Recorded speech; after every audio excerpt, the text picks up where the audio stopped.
जय हिंद साथियों, नमस्ते। स्वागत है आपका संस्कृत संचयन पर। मैं हूं डॉक्टर गौतम कुमार। आज पढ़ेंगे आदि काव्य रामायण के विषय में। रामायण से आप भली भांति से परिचित हैं, परंतु प्रतियोगी परीक्षाओं में ऐसे प्रश्न पूछे जाते हैं जिसको हम अच्छी तरह से नहीं जानते हैं। कुछ प्रश्न जानते भी हैं, उन प्रश्नों को जिनको हम नहीं जानते हैं उसे पढ़ने के लिए आवश्यक है कि आप गहराई से पढ़ें। रामायण के विषय में बहुत ज़्यादा बड़ा नोट्स नहीं है, छोटा सा बनाया है मैंने निचोड़ निकाल करके। आप ध्यान से पढ़िए, सावधान से पढ़िए। प्रतियोगी परीक्षा में आप जिस भी परीक्षा को दे रहे हैं उसमें यहाँ से प्रश्न आते हैं, और ये जो नोट्स है आपके समक्ष, इसमें से प्रश्न जरूर आएंगे।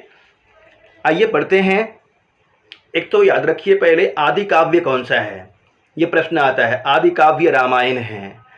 और एक प्रश्न आता है, आर्ष काव्य कौन से हैं। ये प्रश्न भी होता है कि आर्ष काव्य कौन सा है। आर्ष काव्य जब पूछे तो आर्ष काव्य का जवाब दीजिएगा आप। आर्ष काव्य कहते हैं ऋषि के द्वारा जो प्रोक्त होता है उसको आर्ष काव्य कहते हैं। आर्ष काव्य किसको कहते हैं? ऋषिना प्रोक्तम आर्षः, ऋषिना प्रोक्तम इति आर्षः, ऋषियों के द्वारा जो प्रोक्त होता है। ये प्रश्न आया हुआ है, इसलिए इस पर पहले चर्चा करते हैं, उसके बाद आगे बढ़ेंगे। आर्ष काव्य किसको बोलते हैं? ऋषियों के द्वारा जो प्रोक्त होता है उसे आर्ष काव्य कहते हैं। आपको नोट्स भी बनाते चलना है, नोट्स बनाते चलिए। ऋषियों के द्वारा जो प्रोक्त होता है अथवा लिखा जाता है उसे आर्ष काव्य कहते हैं। आर्ष काव्य कौन कौन से हैं बताइए? ऋषियों के द्वारा जो प्रोक्त हो, क्या रघुवंशम होगा? नहीं होगा। ये सभी कवियों के द्वारा प्रोक्त है, संस्कृत साहित्य के कवि हुए हैं ये सभी। महाभारत, रामायण, वेद, पुराण। लिखिए पहले, वेद, पुराण, रामायण, महाभारत, दर्शन, आरण्यक उपनिषद, इनको लिखिए, आरण्यक उपनिषद को। ये सभी ऋषियों के द्वारा प्रोक्त हैं और ये आर्ष काव्य हैं। ये प्रश्न आया था, आर्ष काव्य कौन सा है निम्नलिखित में से? बिहार पीईटी में आया था। रघुवंशम, भवभूति की रचना उत्तर रामचरितम और रामायण का ऑप्शन था। तीसरा ऑप्शन दिया हुआ था इनमें से दो, चौथा था इनमें से पांचवा था इनमें से कोई नहीं। चौथा ऑप्शन था इनमें से दो और पांचवा था इनमें से कोई नहीं। तो क्या होगा इसमें? सिर्फ रामायण, ऋषि के द्वारा प्रोक्त रामायण है। अन्य उत्तर रामचरितम, रघुवंशम इत्यादि काव्य कवि के द्वारा प्रणीत है, इसलिए आर्ष काव्य नहीं माने जाएंगे। ये हो गया आपका आर्ष काव्य। दूसरा प्रश्न बनता है प्रारंभ से कि आदि काव्य कौन सा है। ये प्रश्न ही बनता है, आदि काव्य कौन सा है।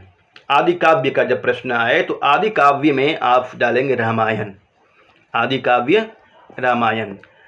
आदि ग्रंथ जब पूछे तब आप दे देंगे ऋग्वेद, परंतु आदि काव्य पूछे, आदि काव्य रामायण आ जाएगा। Okay, good. जहाँ से प्रश्न पूछते हैं, जहाँ से प्रश्न पूछा जाता है वही बता रहा हूँ मैं आपको।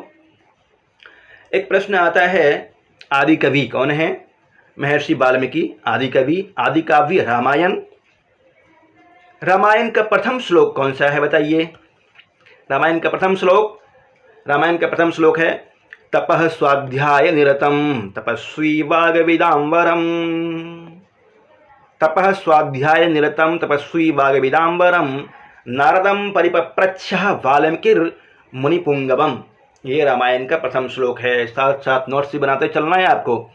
तपः स्वाध्याय निरतम तपस्वी वागविदाम्बरम नारदम परिपप्रच्छ वाल्मीकिर मुनिपुंगवम। पुंगवम इति श्रेष्ठः। और कहाँ से प्रश्न आते हैं देखिए आगे। यावत् स्थास्यन्ति गिरयः सरितश्च महीतले तावद् रामायण कथा लोकेषु प्रचरिष्यति। ये प्रश्न भी पूछता है। यावद स्थास्यन्ति गिरयः सरितश्च महीतले, इतना दे देगा और पूछेगा कि ये किसके विषय में कहा गया है। आया हुआ है प्रश्न, बीपीएससी में ही आया था पिछली बार। यावद स्थास्यन्ति गिरयः सरितश्च महीतले, यह उक्ति किसके विषय में है? रामायण के विषय में। तावद रामायण कथा लोकेषु इति संसारेषु प्रचरिष्यते। यावत मतलब जब तक, यावत अव्यय है, स्थास्यन्ति स्थित रहेगा, गिरयः गिरी गिरी गिरयः पर्वत, सरितश्च और नदी, महीतले मतलब इस संसार में, तावत तब तक, तावत भी अव्यय है, यावत और तावत दोनों अव्यय है। यावत अव्यय का विपरीत हो जाएगा तावत। रामायण कथा, रामायण की कथा लोकेषु प्रचरिष्यते, इस संसार में प्रचारित होता रहेगा, संसार में चलता रहेगा। आज भी रामायण चलता है तो लोग टीवी के सामने बैठते हैं और बहुत ही सावधानी से देखते हैं। यहाँ से क्वेश्चन होता है, ध्यान रखना है। यावत स्थास्यन्ति गिरयः सरितश्च महीतले तावद रामायण कथा लोकेषु प्रचरिष्यति। कौन कौन से क्वेश्चन होते हैं बताते चलता हूँ, नोट्स भी बनाते चलिए। उसके बाद ऑब्जेक्टिव क्वेश्चन दे दूंगा आपको, प्रैक्टिस सेट भी मिलेगा, और प्रैक्टिस सेट करने के लिए आपको टेलीग्राम पे प्रैक्टिस सेट मिलेगा। लौकिक आदि काव्य रामायण है एवं आदि कवि वाल्मीकि है, ये आपको मैंने बताया। लौकिक आदि काव्य रामायण एवं आदि कवि वाल्मीकि है। रामायण को चतुर्विंशति सहस्री के नाम से भी जाना जाता है। ये बहुत ज़्यादा प्रश्न है, निचोड़ निकाल कर दे रहा हूँ मैं आपके समक्ष, इनको पढ़ते चलिए। रामायण को चतुर्विंशति सहस्री के नाम से भी जाना जाता है। इसका रचना समय अनुमानतः 500 ईस्वी पूर्व। रामायण की रचना कब हुई थी? अनुमानतः 500 ईस्वी पूर्व रामायण की रचना हुई थी। ध्यातव्य है कि, आगे देखिए, ये वाला पॉइंट भी देख लेना है आपको।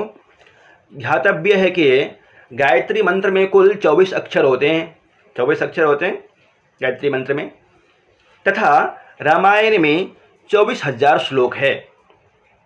रामायण में 24,000 श्लोक है और गायत्री मंत्र में 24 अक्षर होते हैं। रामायण का प्रत्येक 1000 का श्लोक, प्रत्येक 1000 का पहला अक्षर गायत्री मंत्र के प्रति अक्षर क्रम से प्रारंभ होता है। गायत्री मंत्र के प्रत्येक अक्षर क्रम से प्रारंभ होता है, इसका ध्यान रखना है। रामायण का प्रत्येक 1000 का पहला श्लोक जो शुरू होता है, पहला अक्षर, वो वाला। रामायण में कुल 645 सर्ग हैं, ये भी याद रखना है आपको। रामायण में कितने सर्ग हैं?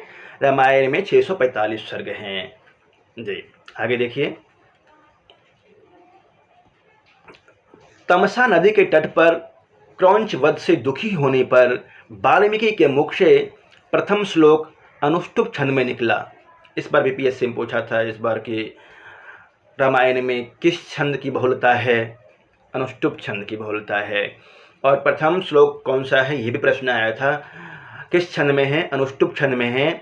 माँ निस्साद प्रतिष्ठा, तो हम पढ़ते हैं। तमसा नदी के तट पर, किस तट पर, किस नदी के तट पर प्रथम श्लोक की रचना हुई? आदि काव्य की, आदि काव्य या आदि श्लोक, संस्कृत साहित्य का आदि श्लोक।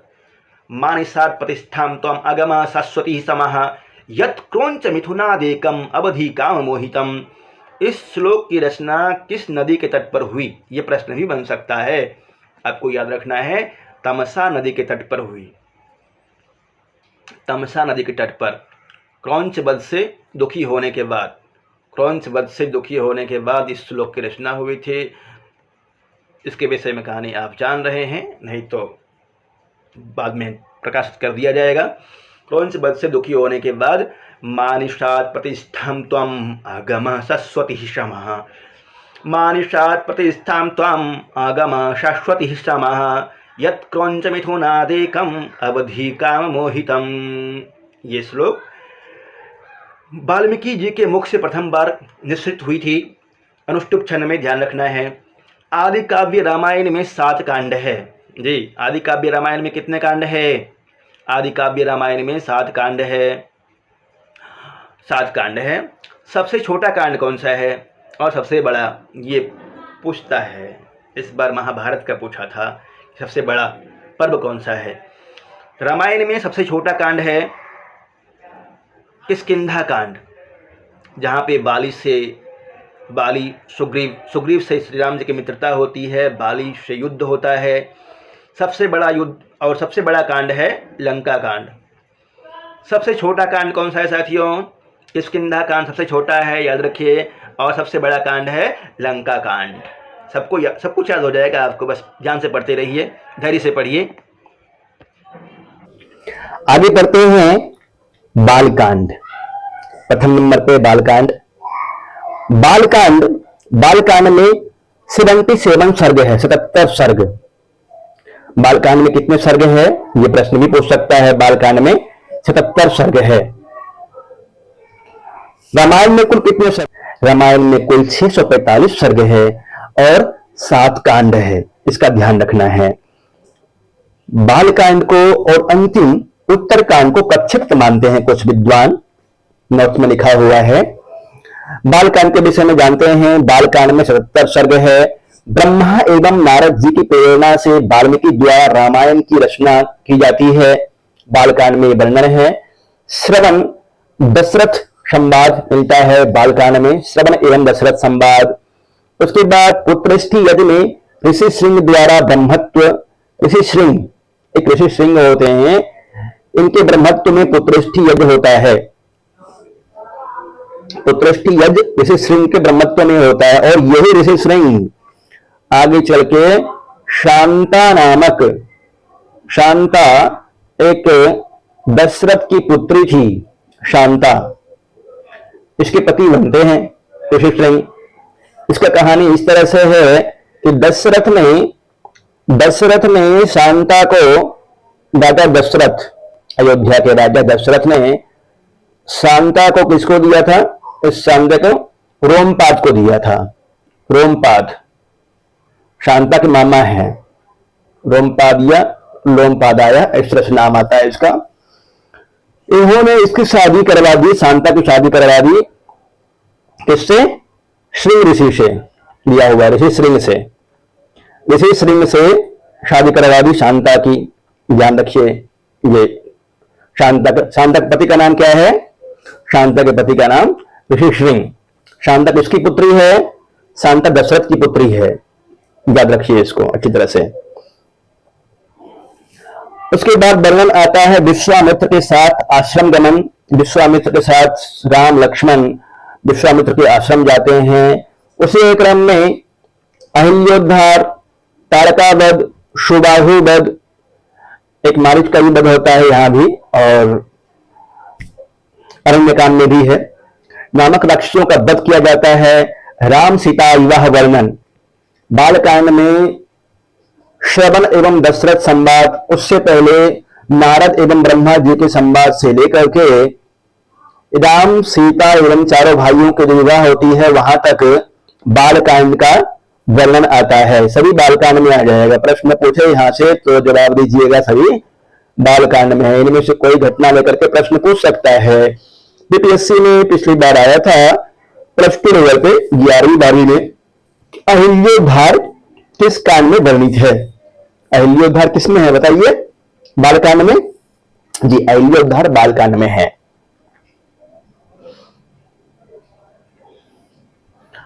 आगे देखते हैं। आगे अयोध्या कांड है। अयोध्या कांड के विषय में बढ़ते हैं। रामायण के विषय में संपूर्ण जानकारी के लिए आप संस्कृत संचयन एप्लीकेशन को लोड कीजिए। वहां पे आपको बहुत ही कम प्राइस में आपको कोर्स मिल जाएगा। वहां से करके साथ में पढ़ाई कीजिए। आपका प्रत्येक दिन टेस्ट होता है वहां पे, और प्रत्येक दिन कक्षा होगी, लाइव क्लासेस मिलता है और रिकॉर्डेड क्लासेस मिलेगा। यहाँ पे आपको इतनी जानकारी दी गई है। आपको अच्छा लगा क्लास तो आप संस्कृत संचयन ऐप लोड कीजिए और वहां से क्लास लीजिए। बहुत कम रेट रखा गया है।